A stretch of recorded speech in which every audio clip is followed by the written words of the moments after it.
네, 여야가 오늘 18일 특검과 추경안을 동시에 처리하기로 합의하면서 국회는 오늘부터 다시 문을 열었습니다. 국회 파행 사태를 겪은 지 42일 만인데요. 자세한 얘기 이종훈 정치평론가 그리고 최영일 시사평론가와 함께 나눠보겠습니다. 두 분 어서 오십시오. 안녕하세요. 안녕하세요. 자, 국회 정상화가 되기까지 일촉즉발, 정말 물리적 충돌 위기까지 치닫기도 했었는데요. 결국은 접점을 찾기는 찾았습니다. 네. 어제 합의를 이룬 후 여야 목소리부터 먼저 들어보고 다시 돌아오겠습니다. 그동안 교섭단체 협상에서 오는 5월 18일 날 금요일 날 특검과 추경을 동시에 처리하는 걸로 하고 큰 타협을 이뤄냈습니다. 내일부터는 국회가 완전히 정상화되어서 그동안 미뤄졌던 민생 법안과 그리고 경제 법안들을 비롯한 국회 정상화의 모든 상황을 가져가도록 하겠습니다. 사실 여야가 오늘 그 회의가 쉽지 않은 회의였는데 아무튼 더 이상 국회가 파행으로 가서는 안 된다, 이런 국민들의 많은 목소리에 대해서 함께 해결책을 찾았다고 생각합니다. 어제 자유한국당 의원들 농성까지 벌이면서 대치 상황까지도 갔었는데 결국 이제 합의가 됐습니다. 4명 그 국회의원 사직서 처리하고 그리고 추경하고 특검 동시 18일 날 처리하는 걸로 극적으로 합의를 이뤘습니다. 네, 그러니까 그나마 이제 다행이긴 한데 예. 국민들 입장에서는 씁쓸하죠. 그러니까 42일 동안이나 결국 이제 회의도 못 열고 예. 대치 상황을 이제 이어온 거 아닙니까? 그래서 국민들 입장에서는 세비부터 반납해라 일단. 예. 그러니까 정세균 의장은 그 약속 지금 지키시겠다라고 지금 말씀하셨어요. 그래서 다른 의원들도 일단 세비부터 반납하시고 그 다음에 이제 논의를 좀 이어가시는 게 어떨까 이런 생각이고요. 어제 그 합의와 관련해서는 아쉬움은 많았으나 어쩔 수 없는 정도 수준에서 어떻게 보면 차선책을 택한 그런 게 아닌가 이렇게 생각을 합니다. 그러니까 이 정도 합의를 이룰 것 같았으면 42일 동안 국회를 볼모로 잡아놓을 필요는 없었을 것이다, 이렇게 보시는 거예요. 그러니까 이종훈 평론가님 이제 차선이다 말씀하셨지만 저는 이제 차악이다. 차악이다. 최악을 면했다는 것에서는 다행스럽지만 어제 오후에요. 제가 헤드라인 깜짝 놀랐던 게 다시 동물국회 되나 이렇게 돼 있더라고요. 물론 이제 국회 선진화법 살아 있고 물리적 충돌 징계받습니다. 의원들이 쉽진 않은 상황이었고 사실 로텐더 홀에 본회의장 입구에 이제 자유한국당 의원들이 진을 치고 정거농성하고 있었지만 4시 잡혔던 본회의가 5시로 미뤄지고 5시 반이 돼서 민주당 의원들이 입장을 했어요. 물리적 저지는 없었고 그다음에 민주평화당 의원들 14명이 전원 출석을 하는 상황에서 자유한국당이 아차했을 거라고 봅니다. 설마 우리 빼고 본회의가 열리랴? 정족수가 달성될까? 근데 정족수가 될 판이었단 말이에요. 만약에 어제 농성이 지속됐으면 어떻게 되냐면 그냥 4명 사직서 처리되고요. 본회의에서 원포인트로. 그리고 추경하고 특검은 표류합니다. 그렇죠. 그럼 정부도 추경 때문에 답답하고 특검 이슈가 풀리지 않으면 자유한국당은 퇴로가 없고 출구가 없어지는 거거든요. 큰일 날 뻔한 상황이에요. 그래서 부랴부랴 저는 합의 외에는 방법은 없었다 이렇게 보는데 아까 이종훈 박사님 말씀처럼 국민이 그냥 섭섭한 게 아니라 상당히 뿔이 났다. 세비 조선 안 된다 여론이 80%가 넘습니다. 지금 이제 양케이트 조사한 걸 보면요. 이런 상황에서 그럼 사과는 안 하나? 이런 생각을 해보는 거죠. 아니 4명이 우리가 정말 잘해서 타협을 했습니다. 득점 포인트는 홍영표 원내대표 하나.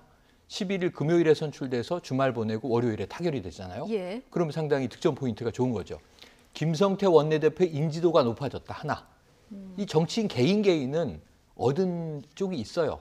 하지만 정당 정치와 국민은 얻은 게 하나도 없다. 비생산적인 국회 공전이었다. 이건 왜 사과 안 하느냐. 이 얘기를 좀 촉구드리고 싶습니다. 이런 의미에서 어제 합의문 발표하고 입장 발표할 때 국민에게 죄송하다 이 얘기는 한마디 했었어야 된다. 했습니다. 네. 이런 의견을 주셨는데. 늘 이런 얘기를 하죠. 진정성 없는 사과다. 진정성 없는 사과라도 많죠. 담겼으면 좋았을 것.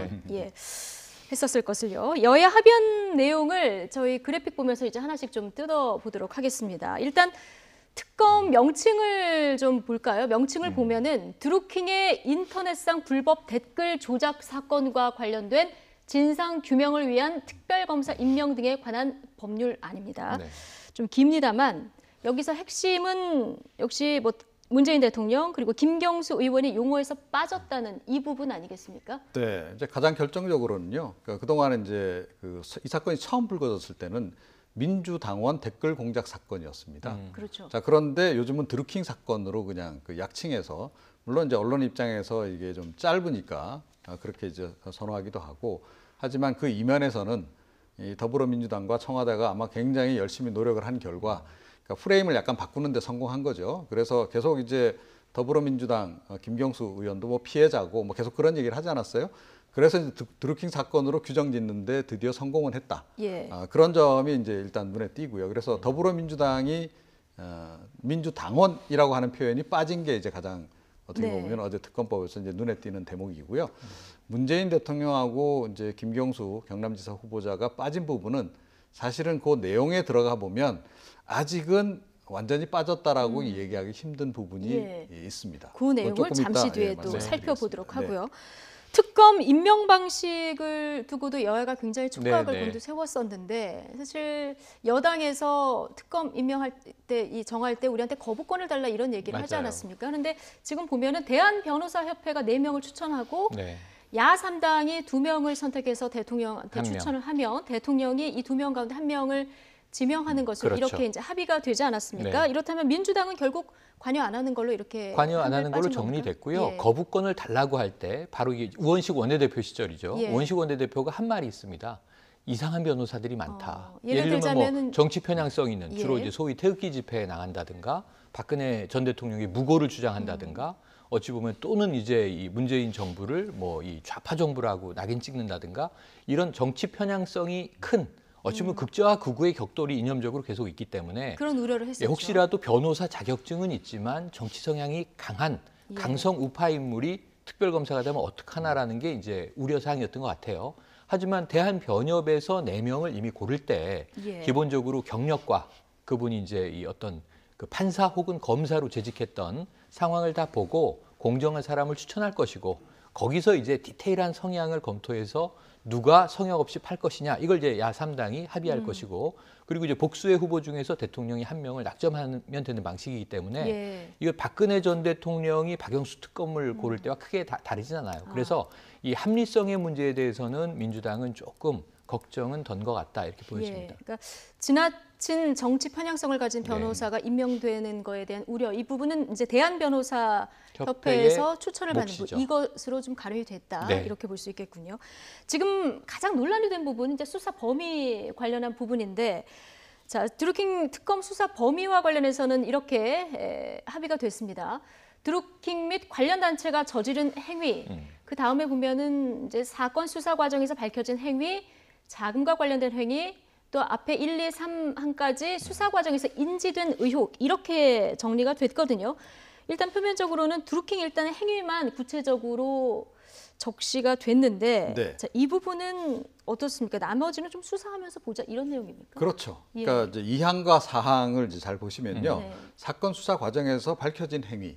그런데 이제 드루킹 일당이 이제 활동하는 과정에서 예를 들어 지금 드러난 것이 김경수 경남지사 후보자에게 뭐 후원금을 전달했다라든가 또 예. 보좌관에게 500만 원을 전달했다거나 또 이제 뭐 기사 유할례를 서로 주고받았다거나 뭐 이런 문자 메시지를 주고받은 이런 것들이 드러나지 않았습니까? 사실은 그 부분도 수사를 하게 되면 결국은 이제 김경수 후보자 같은 경우에도 빠져나가기가 좀 힘든 그런 부분이 이제 나올 수 있는 거고요.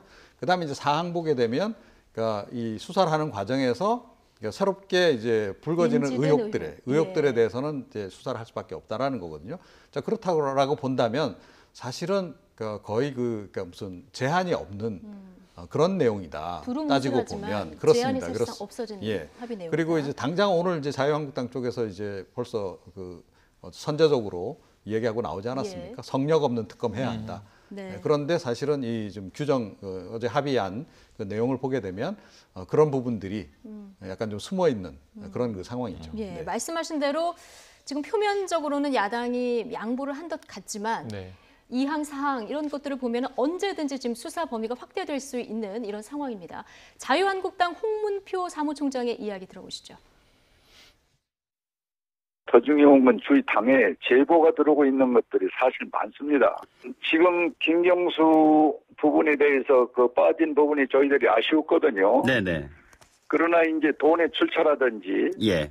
또 거기에 지금 지적하신 그 댓글 부분이 210만 개 정도 클릭이 돼 있지 않습니까? 예, 예. 이 9만여 건의 그 실체 네네. 이것이 나오지 않고 특검은 할 의미가 없죠. 예. 그래서 거기와 연계되는 이런 좋은 그런 그 상황들이거든요, 지금요. 네네. 그래서 그 부분을 어떻게 우리가 그 제목엔 들어있지 않지만은 지금 말씀드린 그런 실체를 하나하나 이렇게 연결의 고리가 이어가고 있는 것이기 때문에 예, 예.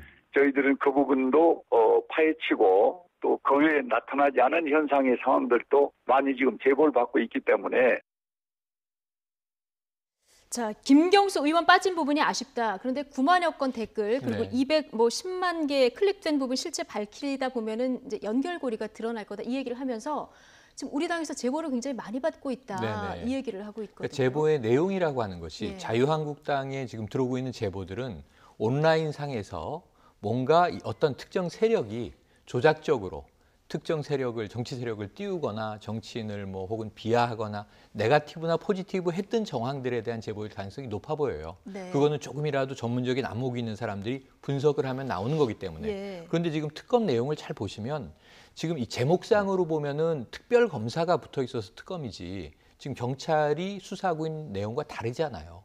드루킹 세력이 인터넷상에서 댓글을 조작한 것에 대한 조사를 하고 있고 네. 심지어는 김경수 의원 소환하지 않습니까? 예. 그리고 이제 뭐 압수수색도 해야 되는 거고 자금에 대한 출처도 밝히는 건데 가장 최근 경찰발 속보는 뭐냐 하면 자 500만 원을 보좌관이 드루킹으로부터 받았는데 드루킹이 직접 그 돈을 주도록 지시했다.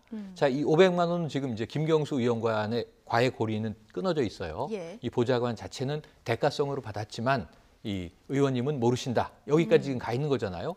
그러면 이제 지금 이 특별검사가 경찰이 했던 과정을 쭉 진행하고 더 가야 되는 게 뭐냐면 사망에 보면은 자금에 관한 수사가 돼 있는데 예. 지금 이 댓글 조작 부대가 이 존재했고 상당히 뭐 대선이나 기타 선거 여론에 영향을 미쳤고 그리고 심지어는 문재인 뭐 대통령의 당선에 기여했다라고 하려면 사실은 민주당 조직으로서의 혹은 이 당시에 문재인 후보 캠프 혹은 김경수 의원으로부터 돈이 드루킹에게 가야 되는 거잖아요. 근데 아직 그런 건 나오질 않은 거죠. 네. 오히려 드루킹이 돈을 주고 일도 해주고 돈도 주고 인사청탁하고 지금 이런 상황 아닙니까? 예. 그럼 드루킹이 나쁜 인물인 것은 지금 다 드러나고 있는데 민주당 쪽에서 뭔가 이제 이 네. 의뢰하거나 일이 이루어진 정황은 아직 없는 거예요. 자, 특검이 이제 이걸 밝혀야 되는 건데 문제는 그런 상황에서 그러면 특별검사는 어디서 꼬리를 잡을 거냐의 문제가 있어요. 지금 사실 경찰 수사는 전공법으로 가고 있는데 색다른 사실은 아직 없는 거고 그럼 이제 자유한국당에서 받고 있는 제보가 온라인상에서 이런 조작적 흔적도 있습니다. 저런 조작적 흔적도 있습니다. 이걸 가지고 특검이 활동을 하게 되면 드루킹이 아니고요. 적지 않은 사이버 선거꾼들. 네. 과거에 오프라인 선거 때는 뭐 금품을 살포한다든가 과거에 엄기영 후보 보세요. 펜션에다가 불법 선거운동원 모아놓고 금품 살포한 혐의로 사퇴하고 이런 일 벌어졌지 않습니까? 오프라인 때는 왕왕 있었던 거거든요. 예. 전문 선거꾼들을 조직 동원을 해서 선거에서 표를 살려고 했다. 근데 온라인 상에서는 그게 이제 다양한 여론 조작의 형태로 나타나는 건데 드루킹만 했겠느냐? 여러 세력이 존재했다. 다른 세력들도 그것도 있었을 진보, 것이다. 뭐 예. 보수 지형에 다 존재했다라고 드러나면 근데 특검으로 들어가면 이건 아예 어떻게 될 거냐 하는 예. 물음표가 지금 남는 거예요. 예. 그래서 저는 이 지금 이제 야당이 원하는 것은 뭔가 현재 집권한 청와대 내지는 민주당과의 관련성을 밝히고 싶은 거지만 지금 모이고 있는 제보들은 훨씬 더 혼탁한 상황으로 흘러가는 제보들이 많을 가능성이 있어 보입니다. 그러니까요. 그러니까 제보가 많이 들어오고 있다고 했는데 누가 이제 어떤 제보를 하고 있는지 굉장히 이제 궁금한 상황인데 어쨌든 지금 말씀하신 대로 드루킹의 불법 댓글 의혹에 대해서 이제 드러난 바가 있는데 이게 김경수 의원하고 직접적인 연결고리는 아직 드러난 부분이 없는 상황인 거잖아요. 지금 글쎄요. 한국당은 이 연결고리를 찾겠다. 그런데 이런 입장인 것 같아요. 연결고리가 없다라는 얘기는 이제 말이 안 되죠. 그러니까 일단은 이제 그 정치 후원금을 주고받은 정도 관계였으면 상당히 가깝지 않으면 그거는 이제 예. 흔치 않은 일이고 또 그 정치 후원금 그 또 이렇게 지원한 시기가 또 딱 한 달에 집중돼 있었고 예. 그때 또 후원금이 갑자기 확 늘었고 그러면 보통 의원실에서 조사를 합니다. 그러니까 왜 이렇게 갑자기 늘었는지 혹시나 무슨 관련 단체나 이런 쪽에서 또 산하기관 이런 쪽에서 집단으로 그렇게 후원한 게 아닌지. 왜냐하면 이게 위험할 수 있기 때문에 예. 조사를 하거든요. 지금 뭐 자, 그래서 불법적으로 연계된 부분도 있나요? 그러니까 아직까지는 이제 그 부분은 좀 더 예. 봐야 되는데 만약에 네. 단체 차원에서 그 조직적으로 한 것 같으면 그건 불법이죠. 예. 과거에 이제 처벌한 전례도 있는 거고요. 자, 이제 그런 상황인데다가 또 보좌관 그 같은 경우에도 그 김경수 의원하고 학창 시절부터 서울대 인류학과 선후배 지간으로 같이 학생 운동도 했고 그때부터 최측근으로 쭉 이제 왔는데 지금 경공모, 그러니까 드루킹 팀의 그 경공모의 3인자, 그러니까 돈을 전달한 그 성원이라는 인물하고 또 친구지간이란 말이에요. 자, 이런 것들이 드러나면 이미 이제 이야기 나온 그러니까 경찰 조사 과정에서 드러난 문자로 뭐 홍보해 주세요, 뭐 이렇게 처리하겠습니다. 그런 내용 이외에도 그러니까 이 양쪽의 관계가 상당히 긴밀했다라고 하는 정황들이 지금 많이 드러나고 있다. 자, 그렇다면 이제 이 측면에서 볼 때 그러니까 더불어민주당은 오히려 약간 좀 비켜갈 가능성이 좀 있다라고 저는 생각을 하는데, 그러니까 김경수 그 경남지사 후보자 같은 경우에는 상당히 좀 깊숙하게 연관이 돼 있다라고 볼 수밖에 없는 그런 여러 정황들이 계속 나오고 있다라고 하는 점. 게다가 김경수 의원은 어찌됐건 그 지난 대선 과정에서 문재인 대통령을 최측근으로서 지근거리에서 계속 비서실장으로서 수행을 하고 있는 그런 아주 측근 가운데 측근이란 말이죠. 자, 그렇다면 과연 이제 문재인 대통령도 이와 관련해서 전혀 몰랐겠는가? 보고가 만약에 이루어졌다라고 전제한다면 이건 또 다른 문제가 되는 것이고 또 이 드루킹 조직 자체가 보기에 따라서는 그러니까 유사 선거사무소로 규정이 될 수도 있는 겁니다. 그럼 선거법도 위반이 되는 거거든요. 그래서 그런 부분들이 여전히 사실은 제가 보기에는 지금 김경수 그 경남지사 후보자가 안심할 수 없는 그런 지점들이 지금 곳곳에 지금 도사리고 있다. 특검 과정에서 이게 사실은 물론 이제 선거가 끝난 뒤가 되겠으나 어떤 게 좀 드러날지 모른다. 저는 그렇게 생각합니다. 뭐 어디까지 특검이 확장될지는 지금 아무도 모릅니다. 그렇습니다. 뭐 김경수 의원까지 확장이 될지 아니면 말씀하신 대로 진보 보수 양쪽에 새로운 또 댓글 어떤 조작 혐의가 드러나서 그렇게 확장이 될지 이건 좀 지켜봐야 되는 상황인데 어쨌든 여야가 18일 날 추경과 이제 특검 동시 처리하기로 합의를 하지 않았습니까? 세부적인 조율이 있어야 될 텐데 특히 추경안도 굉장히 바쁘게 지금 조절을 해야 되는 그렇습니다. 그런 상황인데 사실 물리적으로는 시간은 부족해 보입니다. 그래서 애초에 이 단식 사태, 김성태 의원의 단식 사태가 이제 벌어지기 전후해서 어떤 문제가 있었냐면 사실 특검을 김성태 원내대표가 단식 들어가기 전에 민주당이 특검을 받으려는 제스처를 취했어요. 우원식 원내대표와. 다만 이제 이 세부적인 사안에 있어서는 당연히 강론이 이제 부딪혔겠죠. 그런데 이제 받기로 했는데 민주당이 오히려 조건을 걸어요. 그 조건이 무려 18개 정도 되니까 야당이 무조건 받아라. 특검을 왜 조건부로 받느냐. 이제 이런 이야기를 했던 거예요. 근데 결과적으로 보면 돌고 돌아서 추경 특검은 지금 막교환입니다. 여야 간에. 이런 상황에서 보면 그때만 해도 이 시간이 물리적으로 부족하다라고 민주당이 얘기를 해서 24일을 얘기해요, 민주당이. 그런데 이제 이 야당, 자유한국당 쪽에서 이 김성태 원내대표가 14일에 처리하자 이 얘기를 해요. 14일에 사직선 처리가 됐죠. 그러니까 열흘의 갭이 있었습니다. 그러다가 조정된 게 어제 사실은 21일로 확정 속보가 나왔어요. 그랬다가 사흘 앞당겨져서 야당이 아마 이번 주 내로 꼭 해달라. 그래서 18일로 조율이 된 것 같습니다. 그러니까 이렇게 되면 결국 불신심의가 될 수밖에 없는 겁니다. 그건 뭐 불가피한 거예요. 그 의원들도 모르지 않아요. 자, 이렇게 되면 어떤 식이 되냐 하면 정부 안에다가 지금 야당들의 그 민원 사항들 몇 가지 끼워 넣고 지금 정리하는 이런 식이 될 가능성이 이런 식으로 정리될 가능성이 굉장히 높아요. 실제로. 그리고 이제 어저께 그 민주평화당하고 그 더불어민주당이 그 막판에 그 의견 조율을 하는 과정에서도 지금 뭐 그 한국 GM 군산공장 관련한 지원 내용 포함시키기로 이렇게 더불어민주당이 또 약속을 했거든요. 왜냐하면 민평당의 의석수가 필요하니까. 자, 그러면 이제 한국 GM 관련한 이제 그 예산 이제 포함이 될 것이고, 물론 이제 그게 다 일자리하고 관련이 되는 거긴 합니다만, 자, 이런 식으로 해서 제가 보기에는 추경안 그 정부안보다 예산이 조금 늘어난 상황에서 늘어난 상태에서 처리될 가능성이 좀 높지 않나 이렇게 생각합니다.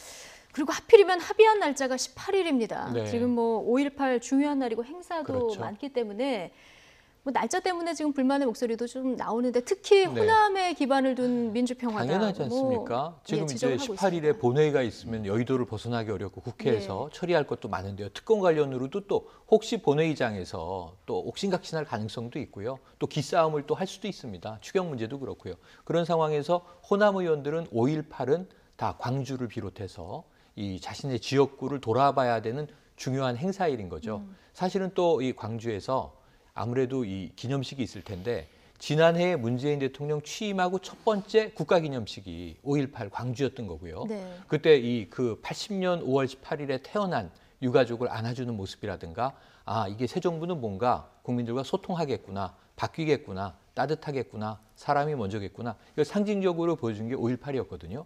그럼 이제 취임 1주년을 보낸 문재인 대통령 뭐 워낙 남북 정상회담과 국제 외교전으로 이 기자회견도 못했습니다만 5.18 기념식에는 분명히 두 번째 추념사와 함께 등장할 가능성이 높단 말이죠. 예. 이 22일에는 또 이제 한미 정상회담이 있다는 것도 염두에 둬야 됩니다. 그런 측면에서 국회는 국회 일정대로 돌아가고 또 이 지역은 주요 행사가 돌아가는데 이 18일을 날짜를 잡았다. 이것은 아무래도 이제 민주평화당, 민주당 쪽에서는 볼멘 소리가 많이 나올 사안입니다. 예.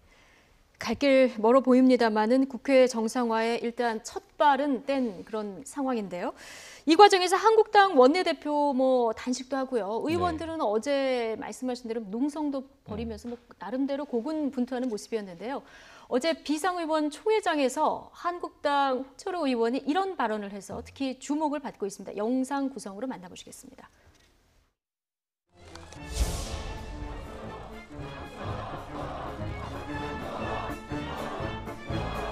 그건 그거고 이건 이거다 이런 얘기입니다. 이걸 외면하면 왜 여론조사에서 문재인 정부가 80%에 가까운 지지율을 가져가는데도 불구하고 이 문제는 60% 되는 국민들이 찬성을 해주는지 아십니까? 그건 그거고 이건 이거다 이런 얘기입니다.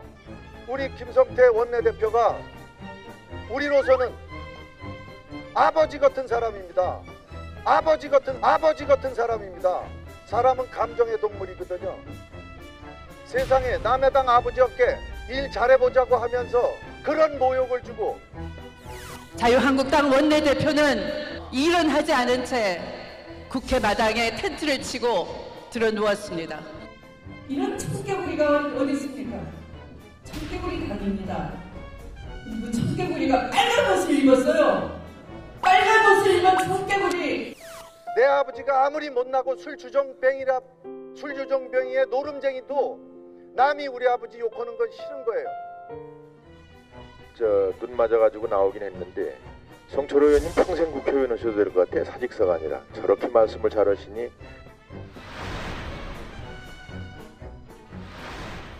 네, 졸지 한국당의 아버지가 된 김성태 의원인데요. 자, 김성태 원내대표의 그렇다면 단식이 이번 어떤 합의 과정에 어느 정도 영향을 미쳤다고 보십니까?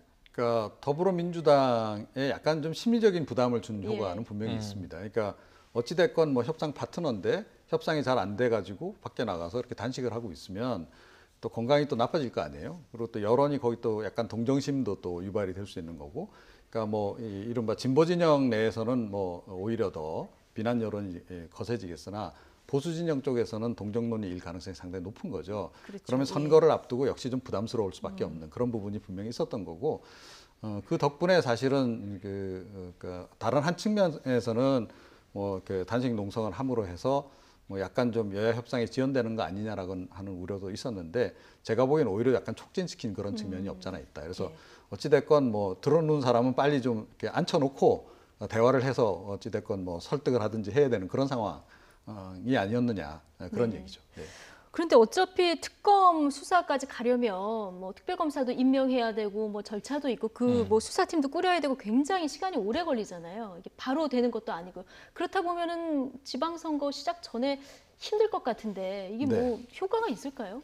뭐 이제 그럼에도 불구하고, 예. 그러니까 이제 국민들에게 미치는 이제 약간의 효과들은 좀 있다 이렇게 이제 보는 거죠. 그러니까 예. 그리고 이제 특검을 일단 관철해냈다.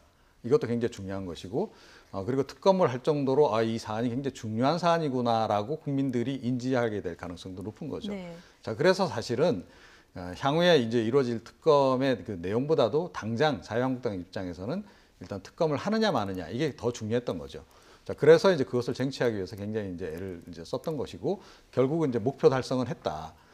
이렇게 이제 볼 수 있습니다. 그래서 그런 측면에서 이제 뭐 얻은 것이 있다라고도 볼 수는 있는데 앞으로 이런 단식 농성하고 하는 거는 좀 더 이상 안 했으면 좋겠다. 네. 정치권에서. 그러니까 여야 불문하고 그리고 이번에 또 이제 더불어민주당 조금 전에 이제 추미애 대표도 굉장히 이제 김성태 원내대표에서 비판을 많이 했는데 또 단식 농성하면 또 지금 현재 여당도 만만치 않거든요. 과거에. 자, 그래서 이번에 그야말로 이런 건 좀 합의 좀 했으면 좋겠어요. 앞으로 단식 농성은 무슨 일 있어도 서로 하지 말자. 하지 말자. 네. 예, 단식 농성 역사를 기사로 찾아보니까 정말 여당이든 야당이든 꽤 네, 뭐 역사가 네. 깊더라고요. 그런데 아까 홍철호 의원 남의 아버지 욕하지 말아라 네, 이렇게 이제 얘기를 했던 그 대상이 이제 추미애 대표를 향해서도 얘기를 한 것 같은데 지금 홍준표 대표하고 추미애 대표 그 대표 간의 그 네. 막말 설전이 뭐 점입가경 아니겠습니까? 점입가경이죠. 이러다 보니까 대표 네. 리스크 얘기까지 나오는 상황이에요. 맞습니다. 그래도 오늘 좀 전 홍준표 대표 칭찬드리려고요. 예. 오늘 보도된 내용은 상당히 정상적인 이야기를 하셨다. 뭐냐면 이런 얘기를 했어요. 남북 정상회담 관련해서 그동안은 이제 위장 평화 쇼다라고 주장하다가 자, 야당의 입장은 이런 것이다라고 정리를 하는데 믿지 마라. 그러나 협상하라라고 네. 해야 하는 것이다. 이 말은 딱 맞아요, 제가 보기엔. 예. 자, 북을 믿지 마라. 속내가 다를 수도 있다. 하지만 협상은 계속 지속하면서 예. 뭔가 이제 이 소통을 통해서 더 끌어내기 위한 노력을 해달라. 그럼 이게 야당의 입장이라면 이렇게 싸울 이유가 없었던 거예요. 그런데 이제 근데 얼마 전에 처음부터 이런 톤으로 얘기를 그렇죠. 하셨으면요. 그런데 지금 예. 더불어민주당 뭐 추미애 대표 특히 발끈했던 건 뭐냐면 지금 국민들이 80% 넘게 정말 지지를 하고 있는 그 놀라운 상황. 지난해의 전쟁 리스크에서 올해는 정말 남북 평화가 만들어지나 그 교두보가 도보다리처럼 구축이 되는 건가 하는 그 기대감 때문에 너무나 이제 반겨하고 예. 있는데 이거를 한마디로 쇼라고 얘기를 하니까 국민의 시각에서는 지금 국회를 둘러싸고 벌어지는 게 더 쇼로 보일 수 있다. 예를 들면 이 밀당을 여야가 하다가 극적으로 타결됐다고 하는데 국민 누구도 어젯밤의 상황이 드라마틱하게 타결이 돼서 감동적이지가 않은 거예요. 물고 뜯고 싸우다가 이제 마지못해 또 어쩔 이제 수 없어서. 정상화한다고 하면서 뭔가 성명도 발표하고 이 뭐랄까요 모양새를 잡는구나 이렇게 느꼈을 거예요. 그래서 저는 이 아버지라는 표현 같은 거 말이죠. 이 사실 저한테 김성태 원내대표는 이제 형님뻘이죠. 이분 58년생인데 연세가 그렇게 많은 분이 아닙니다. 아버지 뻘로 느껴지진 않고 형님 같은 분이 지금 야당 정치를 하고 있는데 고생 많이 하시네. 그런데 우원식 원내대표 가서 좀 네가 좀 해주고 떠나라. 나 이렇게 죽을 거다. 이런 얘기할 때 좀 안쓰러운 장면. 그다음에 홍영표 이 신임 원내대표 네. 내 친구다. 네. 그러면서 이제 둘이 팔을 꼭 껴안고 그 천막에 갔더니 뭐라 그럽니까? 이따 올 거지. 혼자 올 거지. 따로 꼭 올 거지. 우리 꼭 봐야 돼. 이런 얘기를 한단 말이에요. 그럼 무슨 얘기를 하려고 지금 또 저러시나? 이 궁금증이 유발이 될 때 안쓰러움 정도지 사실은 다수 국민이 공감하지 못하고 있던 상황에서 지금 자당의 결속을 뭔가 패밀리, 이 킨십으로 고취시키려는 건 충분히 이해가 되지만 아버지 같은 표현이 국민들에게 아버지로 다가가겠느냐 이거죠. 네. 그러니까 예를 들면 이 얘기는 전 와닿았어요. 폭행을 당했을 때 아들 같은 청년에게도 내가 지금 맞는다. 그럴 땐 정말 이거는 비애감이 들죠. 근데 저러려고 지금 저런 게 아닌데 자꾸 엉뚱한 상황이 벌어지니까 안타깝긴 했는데 그래서 이게 자당 내부의 의식이고 국민 공감을 일으키지 못하는 저런 표현은 별로 썩 와닿지가 않을 뿐만 아니라 나아가서는 이 추미애 대표도 좀 마찬가지라고 봅니다. 예. 지금 좋은 기류로 지지율이 좋은데 저렇게 홍준표 대표하고 설전 벌이면서 마이너스 포인트를 쌓을 일이 없거든요. 예. 그래서 좀 무리수다 하는 생각이 드네요. 지금 막말까지는 아니지만은 이런 과도한 신경전이 벌어지는 곳이 또 있습니다. 지금 남경필 지사가 이제 이재명 시장의 과거 욕설 음성 그 파일 이걸 뭐 공개는 못하지만 뭔가 좀 들어봐라 이런 뉘앙스로 지금 계속 얘기를 하고 있지 않습니까? 그러다 보니까 이재명 시장이 반격에 나섰는데요. 지금 형수 욕설 사건 진상 알려드립니다. 이렇게 해서 장문의 글을 또 남기기도 했습니다. 네, 그래서 이제 뭐 일단 욕설 한 부분에 대해서는 이제 사과를 하면서 하지만 이제 경위는 이렇다라고 이제 장문에 해명의 글을 예. 이제 올렸습니다. 그러니까 사실은 이 글은 이제 지난번에 그 성남시장 선거 때 이 문제 네. 한번 불거졌을 때도 이런 식으로 해명을 한 바가 있어요. 예, 좀 똑같은 오래된 얘기긴 예, 하죠. 똑같은 예. 패턴으로 이제 흘러가고 있는데 일단 해명은 적극적으로 해야 되겠다라고 이제 생각을 하는 거고요. 선거 전략은 이건 교과서에 다 나오는 얘기입니다. 그래서 그 방향으로 이제 대응을 일단 하는 건데 이게 남경필 지금 후보자 같은 경우에 사실은 굉장히 좀 그 지능적인 네거티브를 지금 하고 있다 이렇게 좀 보여요. 그러니까 이걸 탁 공개를 안 합니다. 공개를 고민하고 있다라고만 얘기를 하고 다만 들어보면 참 충격적이다. 그래서 사람들한테 굉장히 호기심만 유발하는. 그래서 이제 누구라도 한번 그게 뭐길래라고 관심을 갖게 만드는 그런 전략을 지금 펴고 있고요. 다른 한편에서는 네거티브만 하는 게 아니고 포지티브적으로 최근에 그 남경필 후보자는 문재인 칭찬하기를 하고 있습니다. 문재인 대통령은 남북한 관계 개선에 굉장히 잘하고 있고 뭐 이런 얘기를 또 한단 말이죠. 그런데 저는 남경필 지사가 어찌됐건 이번에 그 네거티브적인 그런 그 요소를 선거에 개입시킨 것은 좀 잘못한 거다라고 저는 생각을 해요. 그러니까 앞으로 선거판이 좀 맑아져야 되지 않겠습니까? 그런 관점에서도 그렇고 물론 이제 다급한 심정은 이해하겠으나 그렇게 이제 봐야 되고 그리고 이제 사실은 이분들에게도 꼭 책임을 좀 물을 수는 좀 없는 것이 지금 양당의 대표들이 지금 거의 뭐 이 전지적 막말 관점에서 지금 서로들 싸우고 계신 상황이어서 그러니까 이거 참 걱정스러워요. 그런데 이미 홍 대표 같은 경우에는 리스크가 다 반영이 됐죠. 그래서 선거 판세로 지금 다 드러나고 있잖아요. 홍 대표가 지금 6곳 지키겠다 그랬는데 지금 그 가운데 4곳이 지금 위태위태합니다. 자, 이런 지경이면 정말로 이 자기가 그동안 해온 행보가 잘못됐다라는 걸 이제 깨달을 시점이 된 거고 그래서 이제서야 이제 방향 전환을 하는 건데 홍 대표는 이제 그 막말에서 이제 슬금슬금 발을 빼려고 하는데 이 시점에 추미애 대표는 또 뛰어들려고 하고 있어요. 네. 이게 좀 이상하다. 그러니까 선거 전략상으로도 이건 별로 바람직하지 않은 전략이기 때문에 좀 지양하는 것이 좋겠다. 네. 이렇게 생각합니다. 남경필 지사 지능적인 네거티브 전략을 펴고 있고 간혹은 또 문재인 대통령 칭찬하는 그 포지티브 전략도 펴고 있다고 하는데 그럼 과연 지금 두 사람 지지율 격차 꽤 나고 있거든요. 이게 많이 나죠. 유권자들에게 좀 표심에 영향이 있을까요? 그러기엔 기간이 너무 짧고요. 그러기엔 기간이 너무 짧다, 이재명 그 후보를 공격하는 이번 무기, 예. 이 욕설 파일이라고 하는 녹취 파일이라고 하는 무기가 너무 좀 낡았다. 새로운 것이 아니라. 그런데 남경필 후보가 여기에 지금 딱 포인트를 맞춘 이유가 있습니다. 그냥 이제 아무 선거 때나 과거에 있었던 네거티브를 들고 나오는 게 아니라 지금 민주당 내 기류가 조금 심상치 않은 지점이 있기 때문에 그 포인트를 지금 짚어 들어가는 거예요. 뭐냐면 전해철 후보와 이재명 후보가 지금 경기도지사 후보 본선 진출을 놓고 내부 경선을 할 때 상당히 팽팽한 격돌이 있었단 말이에요. 전해철 후보 지지층에서는 이재명 아니다.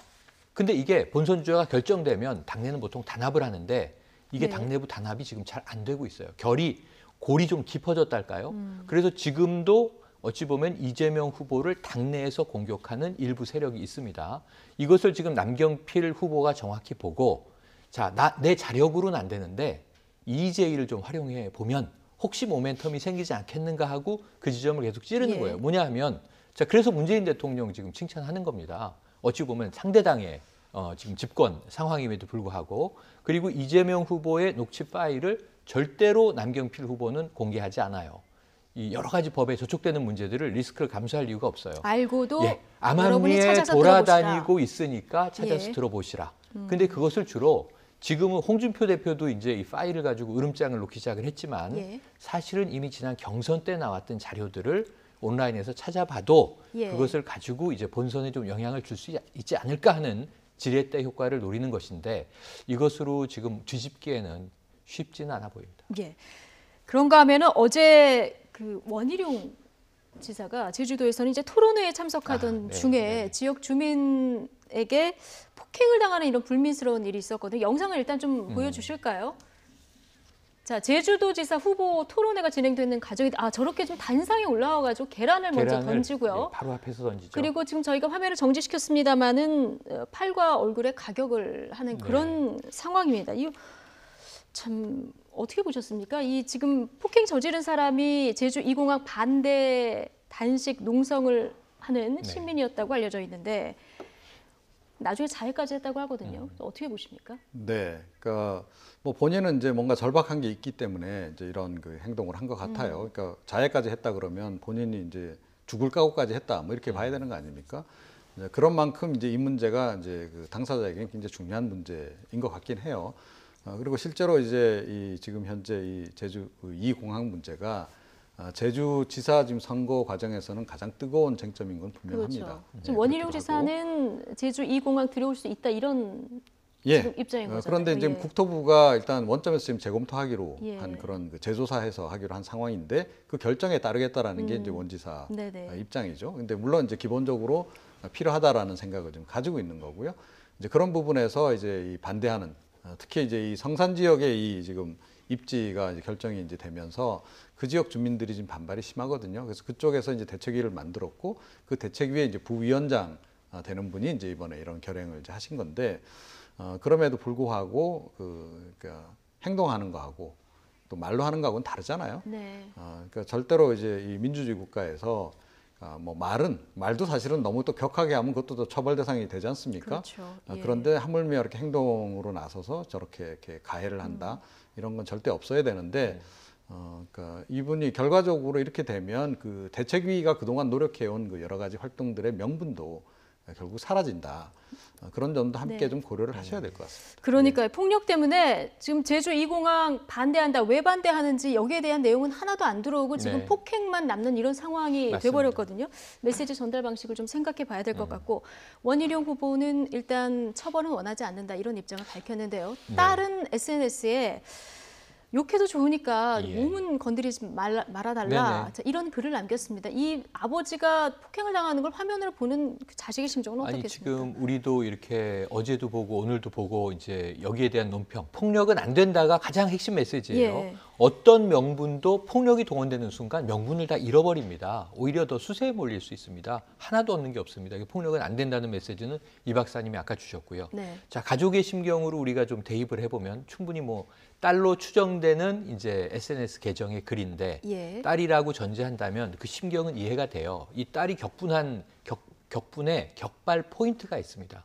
뭐냐면 이 화면을 보면서 저렇게 심하게 코앞에서 계란 던지고 얼굴도 때리고 팔도 때리고 하는데 저항하지 않고 왜 가만히 앉아 있지? 네. 제가 보기엔 원희룡 후보에겐 여러 가지 복잡한 사정이 있어요. 뭐냐면 지금 저 반대하는 이 주민 집회에 단체에 부위원장급 되는 분이 지난해에 벌써 40여일 단식하고 이런 분이면 강성 반대자 아니겠습니까? 그러면 이 제주지사 현역 지사인데 서로 안면 관계가 있을까요, 없을까요? 저는 여러 번 마주쳤을 수도 있고 네. 아는 처지였을 수 있다. 그래서 오히려 가해한 분이 자해를 하고 지금 2시간 수술 받고 병원에 있는데 생명의 지장은 없지만 그래도 상당히 좀 심한 부상이라고 합니다. 쾌유를 바라고 법적 조치하지 않겠다. 오히려 이제 쾌유를 바란다. 나보다 더 심하다고 한다. 저는 원지사의 이런 모습은 굉장히 바람직해요. 정말 이제 저 극단적인 상황까지는 피했으니까. 그런데 이 네. 딸의 입장은 또 충분히 이해가 돼요. 이 딱 끝에 하나입니다. 네. 몸만은 좀 건드리지 말아주세요. 욕을 하는 건 얼마든지 좋지만 몸만은 건드리지 말아주세요. 그리고 이걸 짜고 치는 고스톱이라고 이야기를 하시는 분 제가 똑같이 해드릴까요? 뭐 이런 표현이 좀 불편감을 예. 일으키긴 했지만 그 심경은 충분히 이해는 된다. 이렇게 말씀드릴 수 예. 있겠네요. 최근에 김성태 원내대표도 단식 농성 중에 폭행을 당하기도 했는데 맞습니다. 이 분노를 폭행으로 표출하는 이런 방식 좀 자제해야 되겠다 이런 말씀 드리면서요. 지방선거 꽃하면 아무래도 서울시장 네. 선거를 빼놓을 수 없지 않습니까? 여당의 후보 박원순 서울시장 오늘 본격적으로 선거운동에 돌입을 했는데요. 그 시작을 송파을 최재성 후보가 뛰고 있는 지역에서 했습니다. 오늘 아침 발언 들어보시겠습니다. 오늘 제가 송파를 선택한 이유는 송파를 첫 번째 제 방문지로 유세지로 선택한 이유는 이 송파가 전략적으로 그리고 또 가장 중요한 곳이라고 생각하기 때문입니다. 이 송파에서 반드시 승리해야 25개 서울시의 모든 자치구에서 승리할 수 있고 또 서울의 승리가 수도권의 승리 그리고 더 나아가서 전국의 우리 민주당의 승리를 견인하고 또 담보할 수 있다고 생각합니다. 저는 우리 민주당의 승리에 야전사령관으로 열심히 최선을 다해서 뛸 생각입니다. 네, 첫 선거운동 지역으로 송파을을 선택했습니다. 더불어서 승리하겠다 뭐 이런 의지의 표현이라고 봐야 될까요? 네, 이 또한 매우 지능적인 선거 전략이죠. 예. 그러니까 계속 지금 이제 박원순 시장이 이제 강조해 온 게 문재인과 원팀 이걸 강조하고 있잖아요. 요즘에 이제 그 더불어민주당 쪽에서 원팀 굉장히 강조를 많이 하는데 대부분의 후보들이 저는 문재인과 원팀입니다. 이 얘기를 계속 해요. 대통령 지지율이 워낙 높다 네, 보니까요. 그렇죠. 그러니까 대통령 이걸 좀 나쁘게 표현하자면 대통령 지지율에 그냥 얹혀가려고 하는, 그러니까 편승하려고 하는 이제 그런 그 운동 방식이라고 볼 수 있는데, 그래서 이제 선택을 딱 한 것이 최재성 이제 의원을 선택을 한 거죠. 자, 최재성 의원은 지역구에 지금 다니면서 뭐라고 띠부터 시작해서 뭐라고 얘기를 하냐면 문재인의 복심이라고 얘기하고 있거든요. 예, 그러니까 문재인의 복심은 박원순에 있다. 이걸 다시 한번 강조를 하면서 이제 선거 전략을 이제 펼쳐나가는 첫 시작을 거기서 시작을 하는 그런 그 모습을 좀 보이고 있네요. 어쨌든 박원순 후보, 최재성 후보, 뭐 다른 후보들을 뭐 2배 이상 앞서면서 선전은 지금까지는 하고 있습니다만은 끝까지 뭐 방심을 하면 안 되는 뭐 선거는 모르니까요. 한국당에서는 이제 서울시장 후보로 김문수 후보가 여러 가지 혁신 공약들을 내세우면서 박원순 후보를 뒤쫓고 있는데요. 박원순 시장의 정책들에 대해서 차별화 전략을 보이겠다 이렇게 얘기하고 있습니다. 일단 들어보시죠. 박원순 시장은 7년 동안 미세먼지가 계속 악화되어서 지금 마스크를 끼고 있고 보도도 뭐 계속되고 있지 않습니까? 돈 뿌리는 것으로 미세먼지 못 잡습니다. 확실히 과학적으로 잡아야 됩니다. 저는 환경관리, 국가관리 기사로서 또 공장에서도 2년 동안 환경기사로 일했고요. 국회 환경위원으로 6년 동안 했습니다. 제가 우리나라 정치인 중에 가장 환경 문제를 오래 했고요.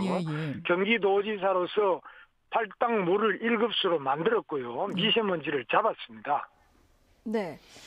콕 집어서 미세먼지. 네. 예, 이 미세먼지 사실 요즘 국민들이 제일 불안해하는 요인이 뭐냐 물어봤을 때 1위를 차지한 부분이기도 한데 지금 박원순 시장의 정책으로는 안 된다. 나는 물을 1급수로 만든 장본인이기 때문에 내가 과학적으로 잡겠다. 지금 이런 얘기를 하고 있습니다. 그러니까 김문수 전 지사, 경기지사 재선했고 3선은 스스로 포기했기 때문에 상당히 관록 있는 행정가입니다. 저는 안타깝게 대구에서 의원 배지를 달기 위해서 내려갔다가 그리고 뭐 이제 태극기 부대에 나가서 이 박근혜 전 대통령의 무고를 주장한다든가 이런 정치적 이미지 때문에 지금 쇠락했지만 행정가로는 역량 있는 인물이었고 지금도 그런 것 같아요. 그래서 서울시에서 미세먼지 들고 나왔고요. 전 이거보다 더 파괴력이 있는 거는 도시 개발이에요. 박원순 시장은 도시 재생. 그런데 나는 개발이야. 그러면서 무슨 얘기를 하냐면 시원시원하게 도장 쾅쾅 찍어주겠다 이런 얘기합니다. 지역 개발에 있어서. 이게 또 일부 시민들의 욕망이 있는 부동산 정책의 지점이거든요. 그래서 미세먼지와 부동산 이 정책의 차별화를 가지고 직접 이제 한바탕을 할 건데 그러기에는 정책 선거가 되면 참 이게 흥미진진해질 수가 있는데 이번에 시간도 짧은 데다가 정치적 이슈, 특히 이제 외교 이슈에 너무 묻혀 있다 보니까 김문수 후보가 선전하기에는 이번 선거 구도, 판과 그리고 시간이 좀 아쉽다 이런 생각이 드네요. 이종훈 평론가님, 지금 미세먼지 저감 대책 새 후보의 공약이 나왔는데 박원순 시장 그 공약들은 저희가 이제 많이 봤었고요. 김문수 전 경기도지사 물을 이용해서 잡겠다는 거거든요. 그리고 안철수 후보는 IT 전문가답게 IoT, 그러니까 사물 인터넷형으로 미세먼지 측정기를 설치해서 잡겠다 이런 얘기인데 어떤 것이 가장 효과가 있을 거라고 개인적으로는 보십니까? 다 결합을 해야 될 것 같아요. 다 결합을 제가 보기에는 결국은 선거 끝나고 나면 좋은 것을 다 그런데 이제 수용을 김문수 후보께서 굉장히 좀 의욕적으로 미세먼지 잡겠다, 30% 잡겠다 그러면서 물 뿌리는 걸 이제 대안으로 제시를 하셨어요. 그래서 이제 길거리에 이제 보면 청소하면서 물도 뿌리는 살수차. 그런 살수차도 이제 300대밖에 없는데 이걸 1000대로 늘리고 뭐 이제 이렇게 하겠다라는 이제 말씀을 하시는데 그런데 이게 물 뿌리기와 관련해서는 이미 다른 데서 다 해봤어요. 대구시에서도 해보고 부산시에서도 해보고 광화문에도 이제 그 물뿌리 자동 물 뿌리는 거 설치하기도 했었고 자 그런데 문제가 뭐냐면요 미세먼지가 가장 심한 시기가 언젠가요? 겨울 아닙니까? 자, 겨울에 물을 뿌리면 어떤 일이 벌어집니까? 도로에. 차들이 다닐 수가 없죠. 그러니까 그런 부분들에 대해서 과연 이 제대로 점검을 하고 이분이 지금 이 공약을 얘기를 하시는 건지. 이런 허점이 또 있었군요. 그럼요. 그래서 그러니까 좀 언뜻 듣기에는 굉장히 좀 듣기 좋은데 설득력이 좀 떨어진다. 그리고 사실은 뭐 미세먼지 그렇죠. 미세먼지 발생 원인의 상당 부분이 아직 뭐 구체적으로 정확하게 수치로 나오지는 않았습니다만 적어도 절반 이상이 어떤 때는 중국 요인이라고 지금 얘기를 하잖아요. 그런데 그 부분에 대해서는 또 함구를 하고 계시면 이건 또 곤란하다. 자, 그래서 종합적인 해법은 아니다. 네. 자, 안철수 후보의 그 공약 가운데서 IoT 기반의 이제 측정기를 여러 곳에 설치하겠다는 건 약간 조금 설득력은 있어요. 저거는. 그런데 저것도 어떻게 보면 근본적인 치유책은 아니거든요. 그냥 측정을 하는 거지 발생하고 난 이후에 발생 자체를 억제하는 대책은 아니다라는 거죠. 그런 점에서 제가 보기엔 굉장히 아쉽다. 저라면 좀 다른 공약을 제시할 것 같습니다. 근데 제가 서울시장 후보가 아니어서 차마 말씀을 못 드리겠습니다만.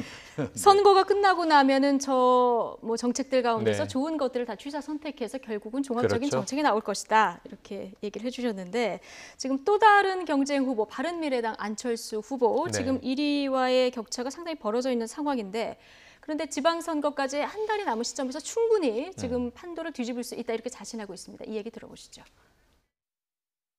지난 대선 때 누구를 찍었는지라고 물어보면 저를 찍었다는 분들이 뭐 10%도 안 되는 조사가 거의 대다수입니다. 그래서 제대로 아직 반영이 되지 않은 결과라고 저는 말씀드립니다. 아직 좀 남았다고는 하지만 그래도 한 달도 채 안 남았는데 그 정도 시간이면 인물 대결로 전환할 수 있는 시간으로는 충분하다고 보시는 거군요. 저는 충분하다고 봅니다. 뭐 농담 반 진담 반으로 선거 30일 남았으면 조선왕조 500년 동안 일어날 수 있는 모든 일들이 생길 수 있다. 그게 뭐 정치권에서 이야기들입니다. 네. 선거 30일이면 조선왕조 500년에서 일어날 수 있는 일이 일어날 수 있다. 판도를 얼마든지 바꿀 수 있다. 이 얘기를 했는데 어떻게 보십니까? 지금 이제 안철수 후보가 7년 동안 정치를 하셨죠. 사실 아름다운 양보를 한 그 순간 이후 7년 동안 대권 주자로 2번 선거를 치르면서 해오셨는데 그 성과를 스스로 분석해 보시고 안 했던 걸 해보셔야 돼요. 이번에 슬로건을 제가 유념해서 봤습니다. 바꾸자 서울, 느낌표 땅. 서울 살림 안철수 이렇게 돼 있어요. 뭘 하겠다는 건지 서울 시민들에게 확 와닿을까요? 조금 더 디테일한 안철수만의 차별화가 필요한데 그러기에는 시간이 없는데 조선왕조 500년의 역사를 어떻게 그려낼지 저도 궁금합니다.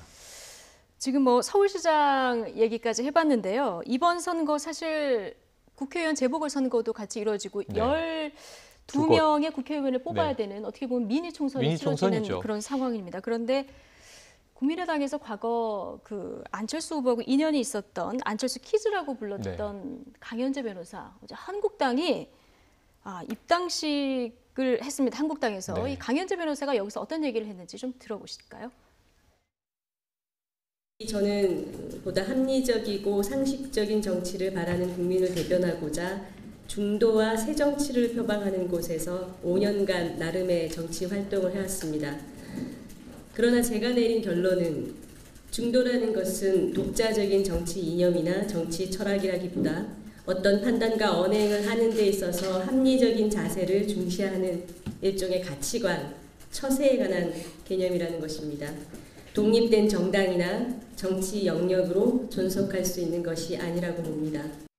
중도 보수를 지향하는 저는 대한민국 보수의 큰 집인 자유한국당에서 중도 성향의 국민까지 아우르며 대중의 사랑과 신뢰를 받는 신보수의 시대를 새롭게 여는 데 미랄이 되고자 합니다. 조금 이제 말이 해석을 하려고 하니까 어려운데 중도와 새 정치 표방하는 곳에서 5년 동안 나름대로 정치를 해봤는데 이게 뭐 정당이나 정치 영역으로 할 수 있는 게 아니라 그냥 가치관이다 이런 얘기를 하고 있거든요. 이제 너무 극과 극의 변신이라서요. 어떻게 보십니까? 네, 뭐 그런데 뭐 가능한 범위 내에서의 이동이다라고 생각합니다. 그러니까 그렇게 안철수 전 대표가 사실은 뭐 중도에서 약간 보수였으니까요. 그러니까 지금 강 변호사 얘기는 제가 자유한국당 들어가서 외연 확대, 중도 쪽으로 외연 확대를 하겠다. 뭐 그런 취지로 일단 이제 읽히는데요.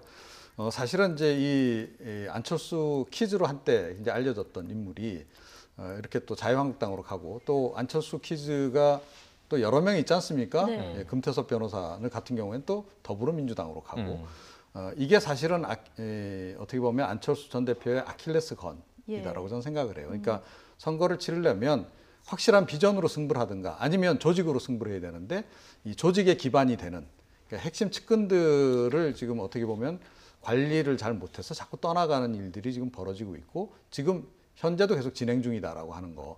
그것이 좀 굉장히 큰 문제가 아닌가 이렇게 생각을 합니다. 네, 노원병 안철수 의원의 지역구이기도 했는데 이 지역에 지금 보신 것처럼 한국당이 안철수 키즈를 네. 지금 영입을 한 거고요. 그렇죠. 그런데 박근혜 키즈라고 불렸던 이준석 위원장이 이 노원병에 또 바른미래당의 안철수 후보의 파트너죠. 그렇죠. 이런 상황이 됐는데 그렇다면 굳이 이 지역의 한국당이 이 강현재 변호사를 공천한 이유가 있지 않겠습니까? 네. 이준석 예비 후보가 SNS에 이런 글을 남겼는데요. 강현재 변호사의 공천은 누군가를 조롱하기 위한 공천이다. 조롱의 대상이 되는 분이 느끼는 바가 좀 있었으면 좋겠다는 얘기인데 여기서 밑줄이 누군가, 조롱의 대상이 되신 분 이거 네. 아니겠습니까?